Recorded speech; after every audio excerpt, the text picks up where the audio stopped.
오늘은 고린도후서 5장 11에서 21절을 여러분 읽어보시고 묵상해 보십시오.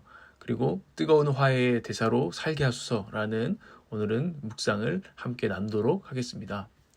오늘 말씀을 보시면 복음을 전하던 사도 바울과 그의 팀이 의심을 받았던 것 같습니다. 특별히 고린도 교회에서 바울이 정말 사도의 권위가 어디서 나오는 거야? 라고 의심을 했다는 것이죠. 또 그의 메시지, 그의 사역에 대해서 그 권위에 대해서 의심을 받게 됩니다. 그게 11에서 13절에 나타나 있습니다. 저희는 여기서 궁금해져야 됩니다. 그럼 바울이 자신이 의심을 받을 때 이에 대해서 뭐라고 답을 할까? 어떻게 자신을 변호하고 자신의 권위를 세울까라는 것이죠. 바울이 내가 이래서 사도다라는 것을 어떻게 나타낼까 하는 것입니다. 그런데 바울이 자기의 학위를 내세우지 않습니다. 가말리엘이라는 엄청난 학벌을 가지고 있었거든요. 성경학자로서.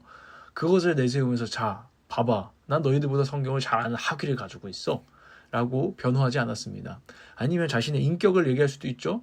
너희들 가운데 이렇게 이기적으로 사는데 나는 이렇게 살아. 난 이렇게 헌신적으로 살아 하면서 자기의 어떤 삶과 인격을 권위로 내세웠을까요? 또 그렇지도 않습니다.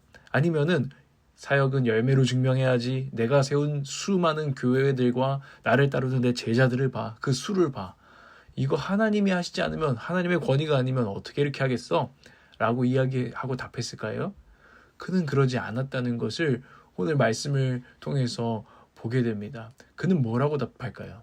그가 자기가 사도가 된 이유와 자신이 사도라고, 하나님의 사람, 하나님이 보내신 종이라고 확신하는 이유가 무엇일까요? 그는 자기를 그리스도의 사절, 그리스도의 보내신 자라고 계속 얘기하고 오늘 말씀에서도 나는 화해의 직분을 받은 자다. 난 이 화해의 복음을 전하는 자다라고 이야기하고 있는데 그 이유가 무엇인지 14절부터 21절을 찬찬히 들여다보면 우리는 배우게 되고 그 안에 흐르는 복음을 보게 됩니다. 첫 번째로 그가 사도를 하는 이유, 사도가 된 이유는 딴 게 아니라 내가 공부하고 잘나서가 아니라 14절에 그리스도의 사랑이 우리를 휘어잡습니다. 사도 바울을 휘어잡은 그리스도의 사랑. 예, 그리스도의 사람, 그리스도의 복음을 전하는 자의 첫 번째 출발은 그리스도의 사랑이, 그 크신 사랑이 우리를 휘어잡기 때문인 줄 믿습니다. 두 번째로는 날 위해 죽으신 그리스도를 위해 살아야 하는 것이 너무나 당연했다는 것입니다. 그게 14절, 15절에 나옵니다. 그는 확신했는데요. 예수님께서 그 한 사람이 우리 모든 사람을 위해서 또 나를 위해서 죽었고 그분이 날 위해서 죽으신 것은 이제는 내가 옛날에는 나 자신을 위해서 살았지만 이제는 하나님을 위해서 그 나를 위해 죽으신 그리스도를 위해서 살도록 그렇게 회복하시려고 죽으신 것이다 라는 것을 받아들였습니다. 예, 그리스도께서 날 위해 죽으셨다는 것을 그 복음을 받아들인 사람은요 반드시 이것으로 이어집니다. 아, 이제는 날 위해서 사는 것이 아니라 그리스도를 위해서 사는 것. 이것이 원래 하나님을 위해서 살도록 창조되었던 우리가 회복되는 것이죠. 사실 이게 뭐 특별히 내가 그리스도를 산다 이게 아니라 이게 축복이고 이 하나님을 위해서 사는 게 원래 우리의 존재 목적이기 때문에 이것이 진정한 구원이고 회복이었다는 것입니다. 그러니까 너무나 당연한 거죠. 그리스도의 사랑 가운데서 그분을 위해서 사는 것, 이것이 너무나 당연해서 나는 사도가 된 것이다. 복음을 전하는 것이다. 라고 답하고 있습니다.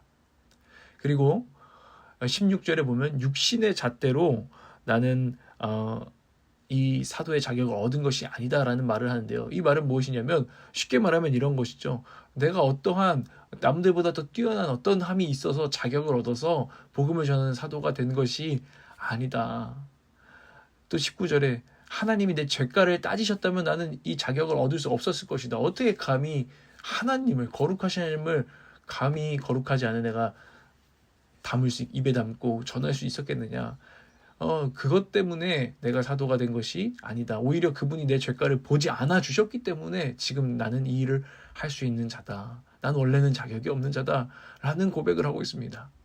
17절을 또 보면은 그리스도 안에서 나는 새로운 피조물이 되었기 때문에 나 스스로가 아니라 이제는 그리스도 안에서 새로운 피조물, 새로운 소원을 가진 사람이 되었기 때문에 나는 이 일을 감당할 수 있다라고 이야기하는 것이죠. 18절에 보면 이 모든 것은 하나님에게서 났습니다 라고 시작합니다. 이 모든 것은 하나님에게서 났습니다. 자기가 이 할 수 있는 모든 것들은 하나님의 은혜입니다 라는 것을 고백하고 있습니다. 그리고 그는 알고 있죠. 자기뿐만 아니라 그 누구도 그리스도 안에서 새로운 피조물이고 그것은 하나님의 은혜라는 것을, 자기 스스로 뭔가 잘나서 어떤 새롭고 괜찮은 사람이 된 게 아니라는 것을 고백하고 있는 것입니다.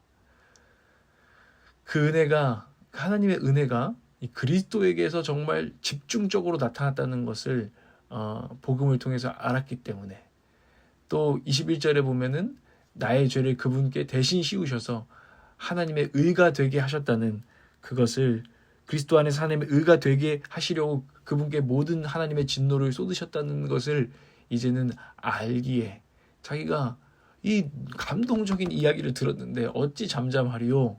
내가 그래서 사도가 되었다 라고 답하고 있습니다. 우리 인간적인 어떤 권위를 내세우는 방식하고 너무나 다른 복음 안에서 자기의 권위를 지금 이야기하고 있는 것입니다. 감동적이지 않습니까? 이제 결론적으로 이거 어떻게 전하지 않을 수가 있냐? 이걸 진짜 아는 사람은 그리스도의 사절이 되어가지고 그리스도의 편지가 되어가지고 이것 좀 보세요. 이 놀라운 사실 좀 들으세요. 제가 지금 겪게 된, 제가 지금 받은 이 은혜를 좀 들어보세요 라고 말하지 않을 수가 없다. 주날 구원했으니 어찌 잠잠하리. 이게 그냥 찬양 노랫말이 아니라는 것이 바울 안에서는 너무나 진실한 찬양이었던 것입니다. 그래서 나는 화해의 직분, 내가 이 얻은 화해를 너희들도 얻었으면 좋겠습니다. 하나님과 화해하십시오 라고 간청하지 않을 수가 없다는 거예요. 자기가 짐을 싸고 다녀서 보따리를 들고 다니면서 사람들한테 복음을 전하고 그리스도 가운데 일어난 일, 십자가 가운데 일어난 일을 전하고, 그러니까 하나님께로 돌아오세요, 하나님과 화해하세요 라고 정말 돈을 줘서라도 간청하고 호소하지 않을 수가 있느냐? 어찌 이걸 모르냐 라고 지금 고린도 교회에 자기의 권위를 이야기하고 있습니다. 여러분, 오늘 우리가 배우는 게 뭡니까? 복음 안에 하나님과 화해를 우리가 경험했다면 그 은혜를 생각할 때 어찌 잠잠할 수 있겠는가? 이 질문 앞에 우리는 서봐야 된다는 것입니다.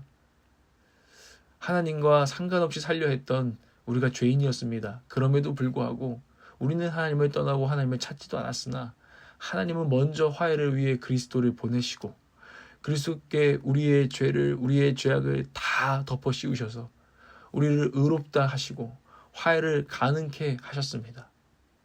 오늘 우리가 이것을 다시 한번 이 복음을 우리 자신에게 전하면서 찬양하기를 원합니다. 정말 그렇지 않습니까? 그 복음과 찬양이 우리 안에 있다면, 내 안에 있다면 어찌 그분을 위해 살고자 하는 마음이 없을 수 있습니까?